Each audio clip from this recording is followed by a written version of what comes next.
मित्रों नमस्कार, मैं हूं राकेश कुमार। आप देख रहे हैं मत अभिमत।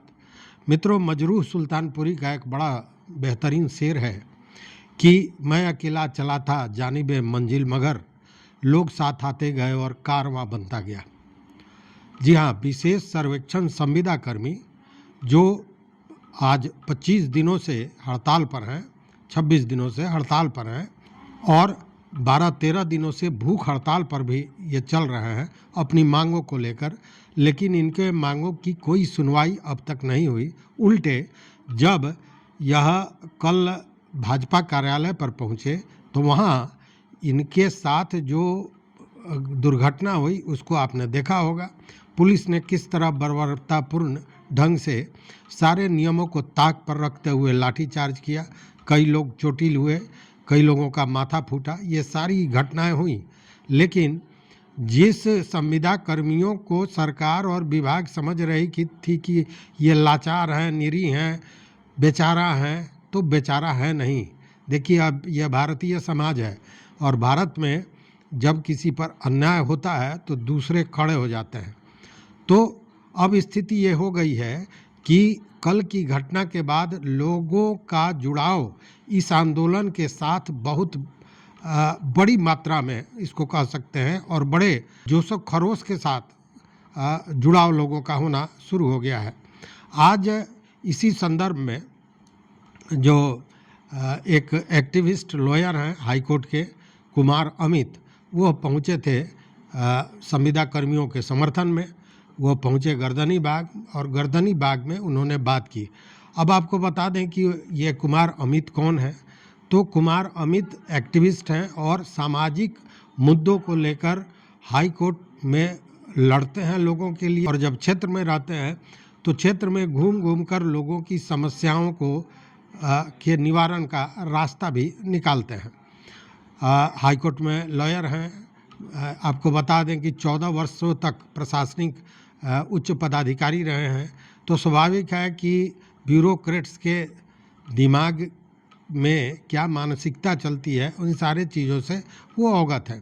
और इनको आपने देखा होगा, इनका चेहरा आप पहचानते होंगे, चूँकि जब बीपीएससी छात्रों पर बर्बरतापूर्ण कार्रवाई सरकार कर रही थी और प्रशांत किशोर जनसुराज के जो नेता हैं वो उनके साथ गांधी मैदान में बैठ गए थे, तो पुलिस ने उनको उठा लिया था और उनको जेल में डालना चाह रही थी। लेकिन जब उनको बेल नहीं मिल रहा था तो यही कुमार अमित हैं जिन्होंने उनको जेल नहीं जाने दिया और मात्र एक दिन में उनका बेल लिया और उनको बाहर निकाले। तो कुमार अमित, ऐसे आपको बता दें कि जनसुराज से जुड़े हुए हैं, लेकिन उससे बड़ी बात यह है कि सामाजिक कार्यकर्ता हैं, एक्टिविस्ट हैं। तो आज वो पहुँचे वहाँ और उन्होंने पूर्णतः अपना समर्थन दिया। और सबसे बड़ी बात है कि उन्होंने बधाई इस बात की दी कि इतने लंबे समय तक इतने संख्या में लोग सरकार के बर्बरतापूर्ण रवैये को या दमनात्मक कार्रवाई को झेल रहे हैं, लेकिन कहीं से कोई उग्रता नहीं, एकदम संवैधानिक तरीके से जो आंदोलन हो रहा है उसको लेकर उन्होंने अपनी बातें कहीं। उन्होंने यह भी कहा कि सरकार का जो फैसला है, जो तानाशाही रवैया है, उसके चलते आप तो सड़क पर आ गए हैं, लेकिन अगर सड़क से न्याय नहीं मिला तो यह न्याय न्यायालय से मिलेगा और इसके लिए आपको किसी तरह के एक भी पैसे का खर्च नहीं होगा। यह लड़ाई मैं लड़ूंगा। हाई कोर्ट से लेकर सुप्रीम कोर्ट तक भी जाने की अगर स्थिति बनती है तो वहाँ भी मैं आपको खड़ा मिलूंगा। तो पहले कुमार अमित ने क्या कहा, इसको सुन लीजिए। संगठनशील भाइयों और बहनों को मेरा प्यार भरा नमस्कार। आपकी कर्मठता देखकर और आप जो दुख झेल रहे हैं, शासन के द्वारा जो आपको इस तरीके से मजबूर किया गया है कि इस सड़ी हुई उमस और गर्मी में यहाँ बैठे, ये सारी कहानी मत अभिमत के राकेश जी द्वारा मुझे पता चला, डिटेल्स पता चला, हम लोग बैठ के डिस्कस किए। ये पूरी तरह से मानवता का संविधान के द्वारा दिए गए आपके अधिकारों का हनन है और और कल जो आपके साथ घटना घटित हुई है, जो मैं देखा हूं टीवी पे और तमाम चैनल्स पे, कि महिलाओं और पुरुषों में कोई अंतर नहीं किया गया सरकार के द्वारा, सरकार के पुलिस के द्वारा, उन सबकी मर्दानगी, आप शांति प्रिय ढंग से अपना पिटीशन देने गए थे, राइट? और आपको वहां बुरी तरह से डंडे से पीटा गया। बहुत सारे लोगों का मैंने देखा कि सर भी फूटा है और इस तरह की भारी बेइज्जती का सामना करना पड़ा है। ठीक है, अब जो है ये बात बहुत ही शर्मनाक है कि तमाम केस लॉज वगैरह को देखने के बाद ऐसा इंसिडेंट पहले कभी नहीं हुआ। ना आपसे सो कॉज पूछा गया, ना आपको प्रॉपर मौका दिया गया, और एक स्ट्रोक ऑफ पेन से तानाशाह की तरह आपके पेट पे लात मारा गया है, आपके परिवार के पेट पे लात मारने का काम किया गया है। मैं आप लोगों के साथ हूं और आपको इस बात के लिए मैं यहां पे उपस्थित हुआ हूं, इस बात की तस्दीक करने के लिए और आपको एश्योर करने के लिए कि पहले तो आप समझ लीजिए कि हम लोग शांति प्रिय ढंग से ही अपनी बात को रखेंगे। सत्याग्रह हमारा मूल मंत्र है। आप सभी लोगों से मेरा रिक्वेस्ट होगा, अनुरोध होगा कि जितने कर्मठता से और शांति प्रिय ढंग से आप इस आंदोलन को, अपने अनशन को चला रहे हैं, उससे हम लोग इतर नहीं होंगे। हम लोग कोई हिंसा का काम नहीं करेंगे, कोई अनुशासनहीनता का काम भी नहीं करेंगे, क्योंकि हम लोग सबके सब जो यहाँ बैठे हुए हैं, जो मुझे जानकारी है, सब लोग या तो इंजीनियर हैं, नहीं तो डिप्लोमा इन इंजीनियरिंग है, पढ़े लिखे लोग हैं।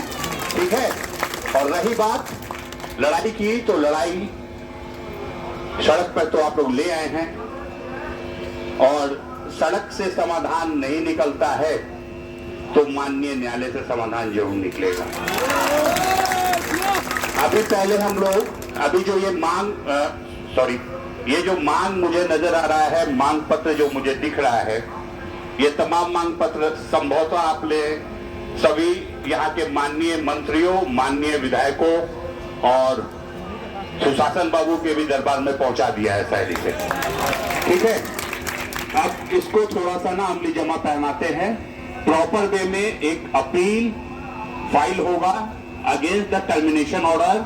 आपको जो हटाया गया है, नियमावली देखकर, नियमावली क्या है, आप किस तरीके से आए हैं, इसमें कोई आपको उपकार नहीं किया गया है, आप कोई आउटसोर्सिंग एजेंट नहीं है। ठीक है, और सबसे बड़ी बात है कि किस तरह का ये तमाशा बनाया गया है कि जो सर्वेक्षण विगत एक वर्ष में मात्र 3 से 5% हो पाया है, उसको महासर्वेक्षण का नाम देके 7-8 हजार लोगों को रोड पे लाकर जो उस काम को करते, ये 30 सितंबर तक करेंगे। कैसे करेंगे? चुनाव है और एक तरफ कहते हैं कि 1 करोड़ नौकरी देंगे और 8,000 लोगों को निकालने में 1 मिनट का समय भी नहीं लगा। प्रजातंत्र में सबको मांग का अधिकार है, आप प्रजातांत्रिक तरीके से मांग कर सकते हैं। इसका मतलब बिल्कुल ये नहीं होता है कि आपको आपके पेट पर, आपके परिवार के पेट पर लात मार दिया जाए। ये कौन सा 1 करोड़ नौकरी देने का तरीका है, ये मेरे समझ से परे है। तो मेरा ये कहना है कि आप लोग ऐसे ही कर्मठता बनाए रखें, शांति ढंग से। हम देख लेते हैं क्या आपका रूल नियमावली कहता है, किस तरीके से आपको इनकॉर्पोरेट किया गया है, और हम एक appeal in written form submit करेंगे। उस पर अगर विचार नहीं होता है तो माननीय न्यायालय का दरवाजा जरूर खटखटाया जाएगा। उसमें आप लोगों का एक पैसा नहीं लगेगा, जो कुछ करना है मैं करूंगा। और आपको रेस्पेक्टफुल संवैधानिक जो हमें अधिकार है, जो हमारा मौलिक अधिकार है अंडर आर्टिकल 21, ठीक है, उसके तहत मेरा भरसक प्रयास रहेगा कि यहां से लेकर अगर लड़ाई सुप्रीम कोर्ट तक, माननीय सर्वोच्च न्यायालय तक लड़ी जानी होगी तो वहां भी मैं आपको मिलूंगा और definitely we will try all level best. ठीक है, बस आपसे ये अपील है कि आप अनुशासनहीनता नहीं करेंगे। यू ऑल पीपुल आर भले ही कॉन्ट्रेक्चुअल, भले ने सरकार ने आपको हटा दिया है, लेकिन वहां अनुशासन में थे आप, डिसिप्लिन्ड ऑफिसर्स हैं। मैं आपको डिसिप्लिन्ड ऑफिसर्स मानता हूं, तो क्योंकि मेरा 14 साल का खुद का अनुभव है बिहार गवर्नमेंट में, बीपीएससी का ऑफिसर था, मैंने रिजाइन किया है, उसके बाद मैं वकालत में हूं। तो आप जानिए कि अनुशासन में रहना है हमें, और अनुशासन में रह के ही हम अपने मांग को रखेंगे। सत्याग्रह कर रहे हैं, आमरण अनशन पे जो भाई लोग हैं, उनसे रिक्वेस्ट होगा कि काइंडली आप लोग हड़ताल पे जरूर हैं या टर्मिनेट कर दिए गए हैं, लेकिन अपनी सेहत के साथ ये खिलवाड़ ना करें। मेरा आपसे विनम्र अनुरोध है कि ये सुनने वाले लोग नहीं है। कल आप गए थे ना आप लोग, हाँ, आप लोग कोई वहां धरना प्रदर्शन करने तो नहीं गए थे, आप अपनी बात रखने गए थे, जितना मैं देख पाया हूं। कोई वहां पे बदतमीजी करने नहीं गया था, उसके बावजूद सरेआम और खुलेआम लाठियां चलाई गई हैं, मैंने देखा है। महिलाओं से भी बदतमीजी की गई है। This is not at all acceptable, ये बिल्कुल स्वीकार्य नहीं है, ठीक है। लेकिन कोई भी काम भड़काने का, हिंसा का हमारी तरफ से नहीं होगा।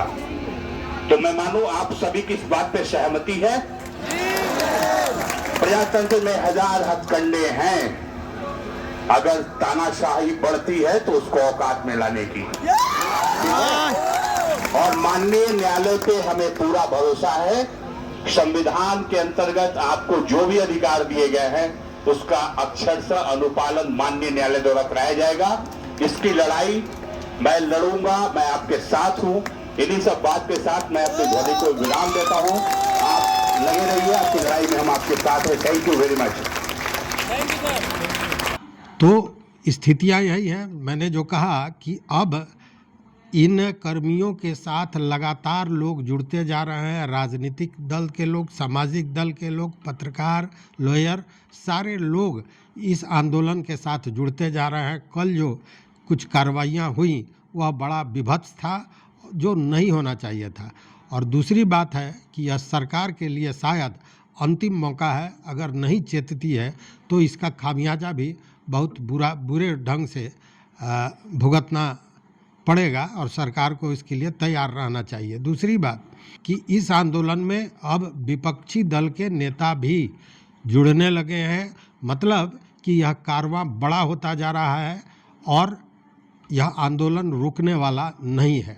लोग सोच रहे थे कि कल की लाठीचार्ज के बाद ये डर जाएंगे और भाग जाएंगे, स्थितियां उलट हो गई हैं और भीड़ बढ़ती जा रही है और लोगों का जोश भी बढ़ता जा रहा है। तो निश्चित रूप से इस आंदोलन का निर्णय भी होना है, निकलेगा।